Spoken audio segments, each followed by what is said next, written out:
তারেক রহমানকে নিয়ে ভারতের কৌশলগত হিসাব, বদলাচ্ছে দিল্লির নীতি।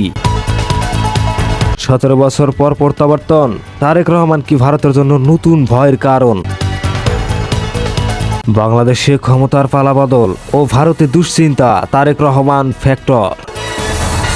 এতক্ষণ শুনছিলেন সংবাদ শিরোনাম, এবার থাকছে বিস্তারিত। দীর্ঘ 17 বছরের নির্বাসনের অবসান ঘটিয়ে বাংলাদেশের রাজনৈতিক মঞ্চে ফিরে এসেছেন বিএনপির ভারপ্রাপ্ত চেয়ারম্যান তারেক রহমান। এই প্রত্যাবর্তনকে ভারত দেখছে শুধু একটি রাজনৈতিক ঘটনা হিসেবে নয়, বরং দক্ষিণ এশিয়ার ভূ রাজনৈতিক সমীকরণে একটি সম্ভাব্য টার্নিং পয়েন্ট হিসেবে। ভারতীয় নীতি নির্ধারক মহলে এখন মূল প্রশ্ন একটাই: বাংলাদেশের রাজনীতি কি আর আগের মতো থাকবে? বিশেষ করে 2024 সালের গণ অভ্যুত্থানের পর বাংলাদেশ ভারত সম্পর্ক যে টানাপোড়েনের মধ্যে প্রবেশ করেছে, তারেক রহমানের প্রত্যাবর্তন সেই টানাপোড়েনকে আরও জটিল করে তুলেছে। ভারতের দীর্ঘদিনের কৌশল ছিল বাংলাদেশের রাজনীতিকে একটি নির্দিষ্ট দলের মাধ্যমে ম্যানেজ করা, কিন্তু সেই কৌশল কার্যত ভেঙে পড়েছে।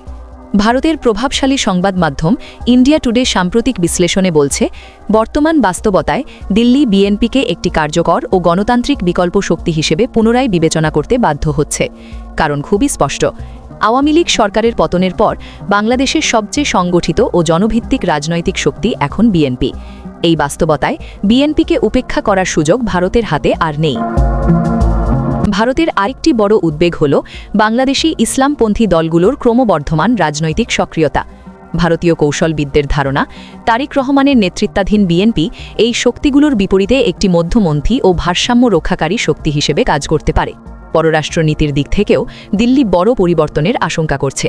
খালেদা জিয়ার শাসনামলে যেভাবে বাংলাদেশ ভারত, চীন ও পাকিস্তানের সঙ্গে একটি কৌশলগত ভারসাম্য বজায় রেখেছিল, ভারত এখন সেই মডেলকেই তুলনামূলকভাবে নিরাপদ মনে করছে। তবে একই সঙ্গে দিল্লি সতর্ক, কারণ পাকিস্তানের সঙ্গে বাংলাদেশের ঘনিষ্ঠতা বাড়লে তা ভারতের নিরাপত্তা ও আঞ্চলিক প্রভাবের জন্য একটি চ্যালেঞ্জ হয়ে উঠতে পারে।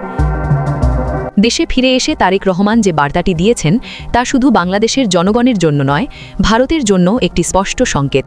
তিনি বারবার শান্তি, ধৈর্য এবং প্রতিহিংসা মুক্ত রাজনীতির কথা বলেছেন। এটি দিল্লির কাছে একটি আশ্বাস: বিএনপি বিশৃঙ্খলার রাজনীতি চায় না। একই সঙ্গে তিনি রাষ্ট্র সংস্কার, আইনের শাসন এবং গণতান্ত্রিক ঐক্যের কথা তুলে ধরেছেন, যা পশ্চিমা বিশ্বেও ইতিবাচকভাবে দেখা হচ্ছে। দেশে ফিরেই তিনি তার অসুস্থ মা, সাবেক প্রধানমন্ত্রী বেগম খালেদা জিয়াকে দেখতে যান। এই দৃশ্য তার দীর্ঘ রাজনৈতিক নিপীড়ন এবং ব্যক্তিগত সংগ্রামের প্রতীক। বিশ্লেষকদের মতে তারেক রহমানের প্রত্যাবর্তন ভারতের জন্য একটি বড় শিক্ষা। বাংলাদেশের রাজনীতিতে জনগণের ইচ্ছাকে উপেক্ষা করে দীর্ঘমেয়াদে প্রভাব বিস্তার করা সম্ভব নয়। বাংলাদেশ এখন এমন এক বাস্তবতার দিকে এগোচ্ছে যেখানে সিদ্ধান্ত হবে ঢাকায়, নয়াদিল্লিতে নয়, এবং এই বাস্তবতাই ভারতের সবচেয়ে বড় দুশ্চিন্তার কারণ। সুমাইয়া শিমু, দিগন্ত বার্তা।